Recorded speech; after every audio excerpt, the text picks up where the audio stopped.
Quranda buyurulur, hamınız Allahın ipindən möhkəm yapışın və parçalanmayın. Digər ayədə isə buyurulur, dinlərini parçalayıb firqə-firqə olanlarla sənin heç bir əlaqən yoxdur. Əllamə Təbətəbai Təfsir Əl-Mizanda parçalanmayın məzmunlu ayələri izah edərkən qeyd edirdi ki, Quranda qadağan olunan firqələşmə həqiqətdən uzaqlaşdıran parçalanmadır. Lakin haqqın özünü qorumaq və düzgün yolu ayırd etmək firqəçilik sayılmır. Yəni birlik adı ilə həqiqəti qarışdırmaq da doğru deyil. Quran parçalanmanı qadağan edir, amma ixtilafın yaranmasını insanın nəfsinə bağlayır.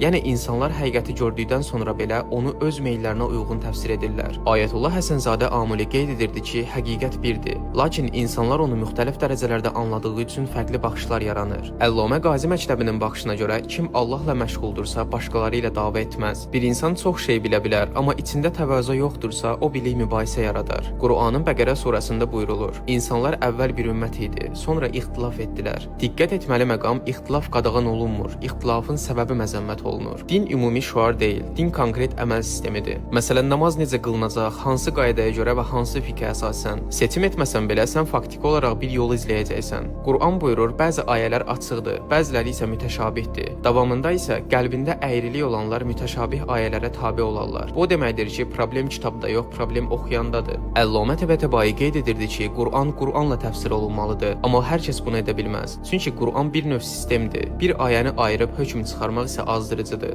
Əllamə Qazi yazırdı ki, şəriət olmadan irfan olmaz, yəni yol nizamsız ola bilməz. İnsan sadəcə müsəlmanam deyib qaydaları kənara qoyarsa, bu birlik deyil, istiqamətsizlikdir. Ayətullah Həsənzadə Amuli bunu varlıq baxımından izah edirdi. Həqiqət birdir, amma onu anlama mərhələləri çoxdur. Bu mərhələlər nizama salınmasa qarşılıq yaranar. Yəni əslində məzhəb dediyimiz şey bu nizamın adıdır. Sadəcə müsəlmanam deyən insan əslində iki seçim qarşısındadır. Ya mövcud elmi və tarixi yolların birini qəbul edəcək, ya da özü üçün yeni bir yol quracaq. Əgər ikinci yolu seçirsə, o artıq fərdi məzhəb qurur, sadəcə ad qoymur. Qur'an buyurur, əgər Rəbbin istəsəydi, insanları tək bir ümmət edərdi, amma onlar ixtilaf etməkdə davam edərlər. Digər ayədə qeyd olunur ki, bizim uğrumuzda çalışanları mütləq öz yollarımıza yönəldərik. Əllamə Təbətəbai bu ayələrin təfsirində qeyd edirdi ki, Allah insanı məcbur edilmiş həqiqətlə yox, axtarılan həqiqətlə imtahan edir. Əgər bütün yollar zahirdə tam eyni və məcburi şəkildə açıq olsaydı, insanın seçim, ixlas və daxili axtarış imtahanı qalmazdı. İnsan bəzən düşünür ki, bu qədər məzhəb var, axı mən necə bilim hansı doğrudur? Şəhid Mürtəza Mütəhərri yazırdı ki, Allahın ədaləti insanı gücündən artıq məsul etməz. Yəni bir insanın həqiqətən səmimi şəkildə haqqı axtarıb, amma qarşılıq içində səhvə düşübsə, bu insanın halı inadla haqqı rədd edən insanla eyni deyil.